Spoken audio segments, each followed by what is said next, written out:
to move the motion.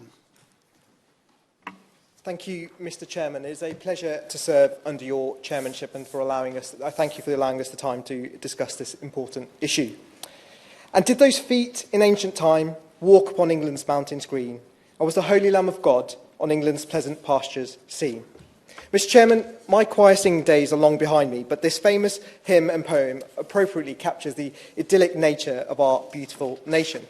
However, I dread to imagine what William Blake would have thought today if he saw the mattresses strewn along our country lanes, or the rubbish along our high streets, or the old broken television or broken fridge dumped at the side of the road.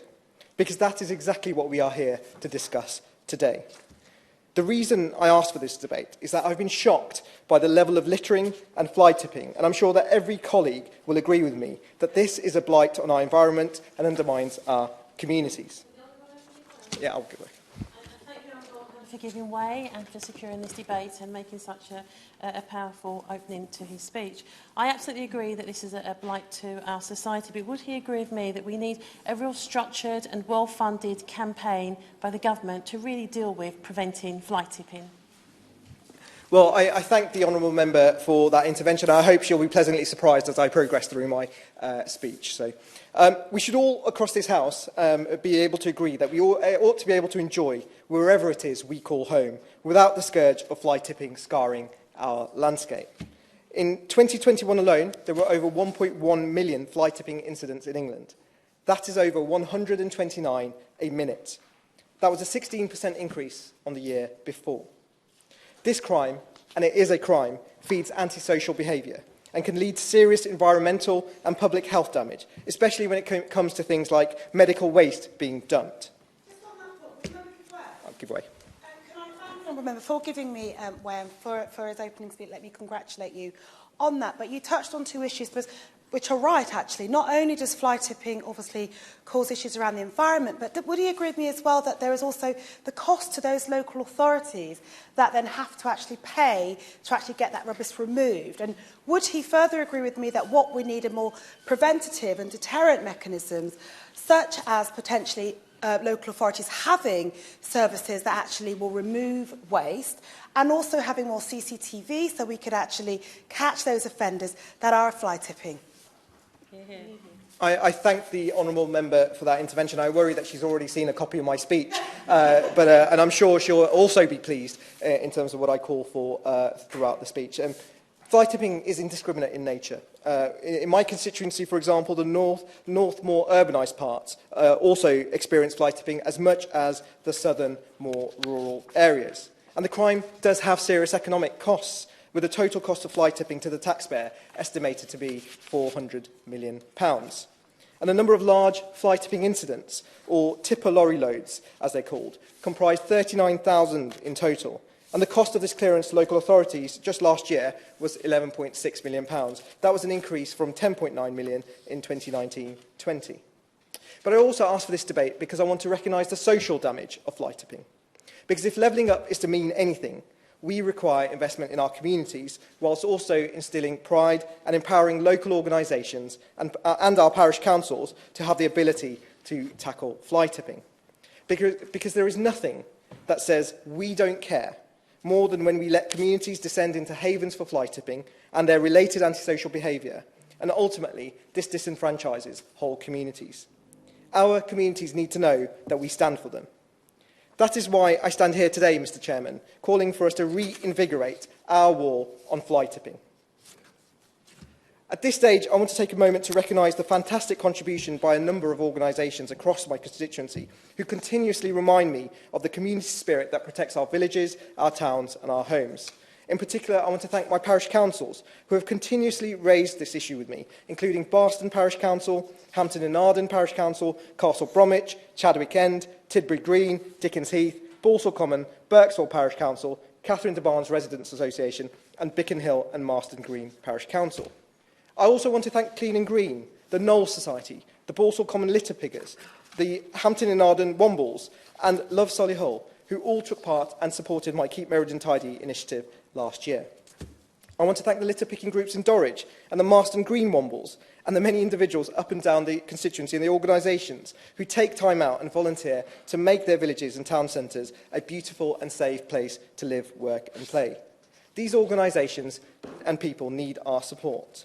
In fact, when I went around picking litter as part of my Keep Meriden Tidy initiative last year, there were numerous bags filled. There were shopping trolleys extracted from streams. There was a real risk of finding unsavoury items like knives, syringes or worse. Which brings me to my first ask of the Minister. Has the Minister considered the role of community organisations in dealing with fly tipping? And has she considered working with the Department for Levelling Up, Housing and Communities to consider further powers that can be given to parish councils to deal with fly tipping and litter? And I'm aware that the Minister takes this issue incredibly seriously, and I know that the Government is also serious about tackling fly tipping, recognising the social, economic and environmental risk that it poses. I welcome the setting up of the Joint Unit for Waste Crime, which is designed to disrupt serious and organised crime around fly tipping, which works jointly with the National Crime Agency, HMRC, the Environment Agency and the police. In addition, I recognise the great achievement that is the Environment Act 2021, which introduces new powers to gain evidence and enter sites. And I'm also aware of the consultation on fly tipping, which is currently ongoing. So would the Minister be able to reassure my constituents and those affected by fly tipping that this consultation will lead to serious and meaningful change? And of course, I implore everyone to take part in this consultation and share their ideas, which leads me to ask of the Minister and the Department what thought has been given to providing more fly tipping education to the public, because this was a specific request from my constituents when I visited Balsall Common. And of course, we have fantastic campaigns like Keep Britain Tidy, but the more, the merrier.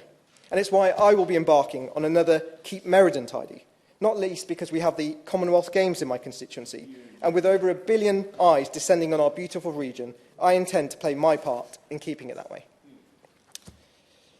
One aspect of dealing with fly tipping that I've not yet touched upon is enforcement, because the greatest source of frustration for many of my constituents is the feeling that they can do all that they do. They can report the fly tippers, but the level of enforcement in no way matches their hard work, and prosecutions that would deter fly tipping are just too rare. In short, Minister, too many fly tippers are getting away with it. And I was pleased to see that recently there was a fly tipping intervention grant, but naturally I must ask, Minister, will there be more rounds and will there be more money? Because I'm keen for my constituents to benefit from future rounds.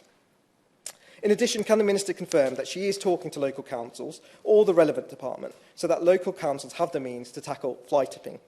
Can she also confirm that she's talking to the Policing Minister or the relevant Home Office Minister to beef up enforcement by the police? Because one of my greatest fears is that my law-abiding constituents are put at risk by dangerous fly tippers, sometimes who are involved in organised crime, and the police aren't able to do enough to tackle them.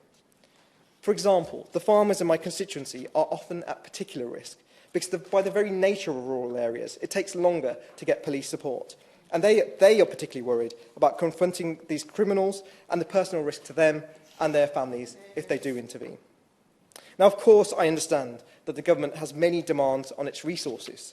So one suggestion I have for the Treasury is that if the fines are issued to fly tippers, and frankly, there should be larger fines, they should be fed back into parish councils so that parish councils can have the resources to deter further dumping of illegal waste.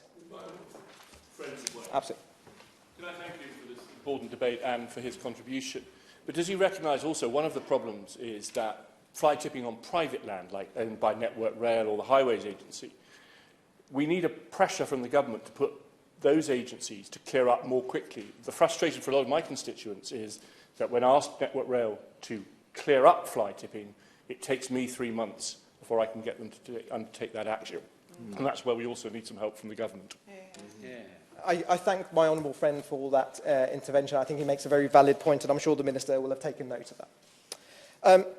The village of Barston is a particularly beautiful part of my constituency. It was recently voted one of the top most desirable villages in the country.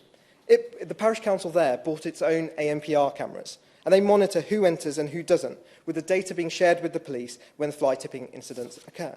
And I'm also aware of private businesses working with other parish councils to help fund other ANPR cameras. Will the Minister consider giving thought to incentivising private businesses to work with parish councils and empower them to tackle fly tipping? And of course, when fly tippers are identified, our hard-working police need to have the resources to go after the criminals so that they can meaningfully deter fly tipping. Finally, I am pleased that the government is looking at electronically tracking waste. The majority of fly tipping is household waste, but I do believe we can still go further and make it easier for residents to dispose of rubbish. One idea that I'm really intrigued by is the use of mobile recycling vehicles, which are playing a positive role in other communities in increasing recycling rates and reducing fly tipping, and support to engage in this by the Minister would be greatly welcome. Mr Chairman, so the next time when we hear those words about walking upon England's mountains green, when we hear about England's pleasant pastures seen, let's make sure that they are seen for the beautiful place this country is, rather than one full of the eyesore of fly tipping and illegal dumping.